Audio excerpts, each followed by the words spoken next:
So guys, বাংলাদেশে launch হয়ে গেল ভিভো আইকিউ জেড 9X অর্থাৎ এই ফোনটি। এই ফোনটির ডিজাইন অনেকটা সুন্দর এবং অনেকটা গুড লুকিং ডিজাইন। সাথে আইকিউ আবার লঞ্চ করে দিল আইকিউর জেড 9X এবং এই ফোনটি হাতে নিতে ভালো এটা ফিল হয়। এটা দুটি ভেরিয়েন্টে লঞ্চ হয়েছে, 6GB 128GB, 8GB 256GB। 6GB 128GBটার price হলো 20,000 টাকা, বাংলাদেশি টাকায় 20,000 টাকা এবং 8GB 128GBটার দাম হলো বাংলাদেশি টাকায় প্রায় 23,000 টাকার কাছাকাছি। তারপরে ডিসপ্লে সেকশনে আসা যায়। এই ডিসপ্লে সেকশনে আছে ISS LCD 120Hz refresh rate, আরও থাকছে 1000 নিটস পিক ব্রাইটনেস। এটা ডিসপ্লে সেকশনে আমরা অনেক ভালো জিনিস দেখতে পাচ্ছি। এই দামে মোটামুটি ভালো জিনিসই দিচ্ছে। 1000 নিট ব্রাইটনেস অনেক বেশি।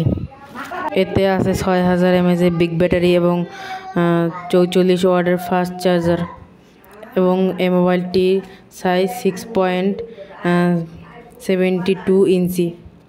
এরপর পারফরমেন্স সেকশনে আছে ব্র্যান্ড নিউ অ্যান্ড্রয়েড 14। তারপর চিপসেট সেকশনে আছে, প্রসেসর আছে খুবই পাওয়ারফুল স্ন্যাপড্রাগন 6 Gen 1 প্রসেসর। এটা অনেক পাওয়ারফুল একটা প্রসেসর, এত কম দামে। আইকিউ এর জন্য বিখ্যাত, কম দামে অনেক ভালো প্রসেসর দেওয়ার চেষ্টা করে ব্র্যান্ডটি। অনেক পাওয়ারফুল একটা চিপসেট যেটা দিয়ে অনেক ভালো গেমিং করা যায়। এই চিপসেটটি দিয়ে একেবারে সুপার লেভেলে গেমিং করতে পারবেন আপনারা। একেবারে সুপার লেভেলের যত গেমিং আছে গেমিংয়ের চিপসেটটা একেবারে অনেক পাওয়ারফুল চিপসেট। এটা এই বাজেটে খুবই পাওয়ারফুল চিপসেট। এই বাজেটে অন্য সব মোবাইলে G99 এর মধ্যে চিপসেট দেখা যায়, কিন্তু এইখানে অনেক পাওয়ারফুল একটা চিপসেট ব্যবহার করা হয়েছে।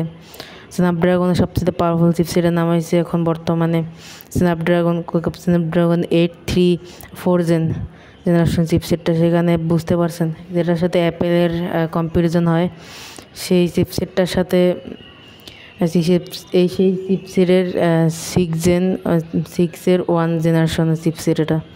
তো বুঝতে পারছেন এটার অনেক পাওয়ারফুল একটা চিপসেট এই বাজেটে।